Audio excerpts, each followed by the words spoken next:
Vous arrivez en tête, mais ce n'est pas non plus une déferlante. En 2014, vous aviez fait 24%, donc en pourcentage, c'était un peu plus. Monsieur, nous n'avons jamais fait autant de voix, nous n'avons jamais réuni autant de Français à une élection européenne. Donc non seulement ce score, il est plus que satisfaisant, mais il est historique. Il n'y a jamais eu autant de Français qui ont voté pour le Rassemblement national à une élection européenne.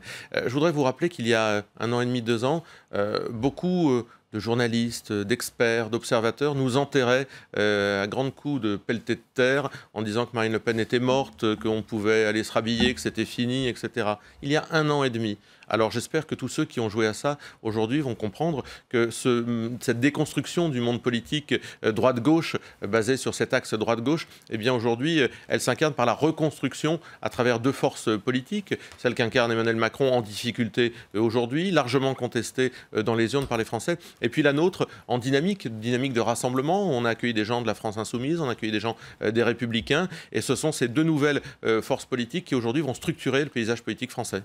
Stéphane Vernet. Là, vous parlez des résultats au niveau national. Comment ça va se passer au niveau européen? Finalement, le grand groupe que vous espériez constituer au Parlement européen, il ne va pas exister? Bah si.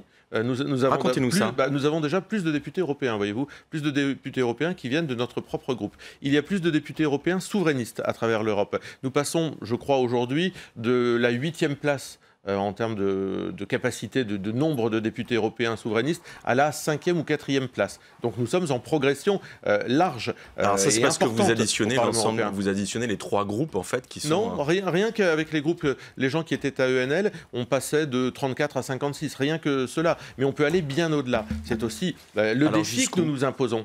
C'est-à-dire aller chercher un maximum d'alliés. Nous en avons à travers l'Europe, chez les Belges, chez les Britanniques, intéressant, chez les Britanniques. Les experts, encore une fois, nous ont dit pendant des mois, ah mais les Britanniques, ils regrettent d'avoir voté pour le Brexit. Ah bah, le résultat des élections européennes disent qu'ils regrettent surtout d'avoir eu les conservateurs. Farage a fait plus de 30%, effectivement. Voilà, donc... Mais comment est-ce que vous allez pouvoir agréger ces 3 groupes? Est-ce que ça, c'est possible? Est-ce que vous allez pouvoir faire des alliances avec eux? Est-ce que vous allez pouvoir peser au Parlement ensemble? Ou est-ce que, finalement, on est dans la même configuration que 2014, c'est-à-dire un fort contingent de députés Front National, Rassemblement National aujourd'hui, mais qui n'agiront pas sur la politique à Strasbourg ou à Bruxelles? Je crois que ce que les autres ont fait, nous pouvons le faire. Les autres, en dépit de leurs différences, les PPE et le PSE, se sont donné la main plus d'une fois et ont fait des majorités relatives au Parlement européen. Donc nous pouvons évidemment dépasser un certain nombre de clivages pour aller chercher les députés souverainistes à travers toute l'Europe et nous entendre sur un certain nombre d'options.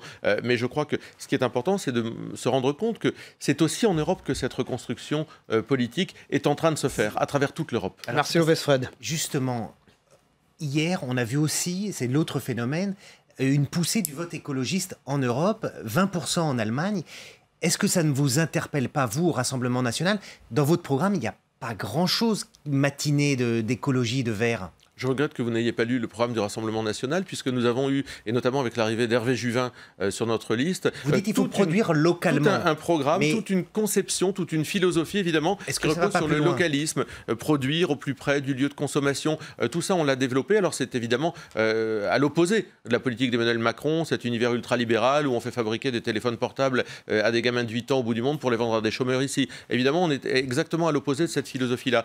Donc oui, c'est interpellant, bien entendu, cette prise de conscience écologique, mais il faut la saluer. Nous l'avons intégrée à notre matrice, à notre programme, et nous comptons la faire vivre, évidemment, dans les années à venir. Mais ce qui est interpellant, c'est là aussi, les sondages nous avaient raconté n'importe quoi. Alors personne n'avait vu arriver les écolos à ce niveau-là. Tout le monde nous avait dit que les Républicains, c'était la remontada. Je pense qu'aujourd'hui, c'est la dégringolada. Il y a effectivement plusieurs choses qui sont sorties de cette élection européenne. Il faut en prendre en compte, mais c'est surtout, je crois, ce nouveau rapport de force qui montre que la droite, la gauche d'hier, elles sont dépassées, elles sont même, je crois, enterrées par les électeurs. Sébastien Chenu, un mot pour vos anciens amis les Républicains. On a entendu Valérie Pécresse sur une grande radio tout à l'heure dire « Si j'étais Laurent Wauquiez, je démissionnerais ». Oui, c'est assez élégant. Venez des Républicains. Je me faisais cette réflexion, ils n'auront même pas eu le temps de laisser le corps refroidir, et ils sont déjà en train de l'enterrer. Bon, c'est toute l'élégance des Républicains entre eux, qui sont obsédés par une chose, la conquête du pouvoir pour leur intérêt personnel et non pas pour l'intérêt national. Moi, je le dis et je le redis aux électeurs des Républicains, n'attendez plus rien de ces gens-là. Ces gens-là ne sont intéressés que par le pouvoir pour des raisons personnelles. C'est une caste qui, comme les socialistes de l'autre côté de l'échiquier politique, ne sont pas au service de la France. Ils font de la politique pour leur gueule. Donc par conséquent, rejoignez-nous, vous l'avez fait. Beaucoup d'électeurs des Républicains et de la France Insoumise aussi nous ont joints lors de cette élection européenne. On va continuer à ouvrir les bras, on va continuer à appeler les uns et les autres à travailler avec nous. Et vous le verrez au municipal, des gens de toutes ces familles politiques nous rejoindront. Nous en avons déjà quelques-uns. Marcelo Westfred. Quel rôle va jouer Jordan Bardella, puisqu'il a fait votre tête de liste une très belle campagne. Il a 23 ans, il faut le rappeler. Certains disent qu'il serait peut-être potentiellement candidat tête de liste au régional en Ile-de-France. Enfin, quel avenir vous le voyez au sein Mais moi, je lui vois un très grand avenir. Je lui vois un très grand avenir parce que Jordan, il incarne la méritocratie. On a donné sa chance à un jeune de 23 ans. Vous vous rendez compte qu'on va faire entrer le plus jeune député européen de l'histoire au Parlement européen. C'est nous qui l'envoyons, nous les Français, nous le Rassemblement national. Jordan a évidemment beaucoup d'avenir. Il choisira lui-même les combats qu'il veut porter, mais il est évidemment solidaire de tous nos combats à venir, et je pense que vous le reverrez dans beaucoup de ces combats. C'est une source de satisfaction incroyable qu'a eu Marine Le Pen de confier la tête de liste à Jordan Bardella. Je crois qu'elle avait raison de faire ce pari. Elle a démontré qu'on pouvait aller aux élections avec d'autres têtes de liste qu'elle-même, qui avaient des forces et des volontés et des capacités dans notre mouvement incroyables. Notre mouvement, il est riche. On met dans la lumière des gens, et vous verrez, ce n'est pas fini. Les élections européennes nous ont permis de tuer cet argument grotesque qui était celui de l'élection présidentielle, dans lequel on disait mais avec qui Marine Le Pen va gouverner, qui a-t-elle autour d'elle? Ben, vous voyez qui elle a autour d'elle. Elle a Bardella, elle a Mariani, elle a Juvin, elle a Garot, elle en a quelques-uns et c'est pas fini. Le Premier ministre Édouard Philippe à Matignon hier soir, Premier ministre qui reconnaît qu'être en numéro 2 n'est pas un succès, mais qui veut passer à l'acte 2 du quinquennat. On écoute Édouard Philippe, on vient à vous après.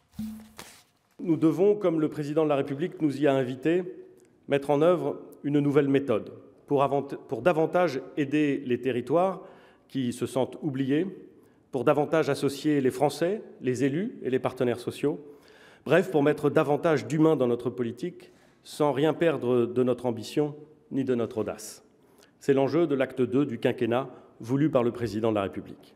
Alors Sébastien Chenu, ce n'est pas du tout la dégringolada pour le Premier ministre, en tout cas.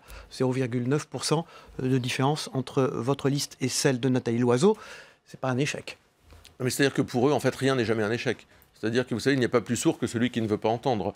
Le Premier ministre et le Président de la République n'ont pas entendu la crise des Gilets jaunes. Ils ont cru que c'était une histoire de comptabilité, qu'en donnant quelques subsides aux Gilets jaunes, ils allaient régler l'affaire. Pour un pouvoir en place, arriver quasiment faire touche-touche avec vous sur la première place, c'est quand même assez rare. Il n'y a que Nicolas Sarkozy qui était arrivé premier. Pour un pouvoir en place, arriver derrière le Rassemblement national, avec la façon dont on nous avait considérés, avec la faiblesse de nos moyens, avec l'intensité de la campagne qui s'est jouée contre nous, la presse régionale qui a relayé Emmanuel Macron dans sa grande majorité, avec tout ça arrivé derrière le Rassemblement national, eh bien Dieu sait si ils ont peu de crédibilité chez les Français. Moi je crois qu'ils sont sourds. Ils ne veulent pas entendre le message du peuple.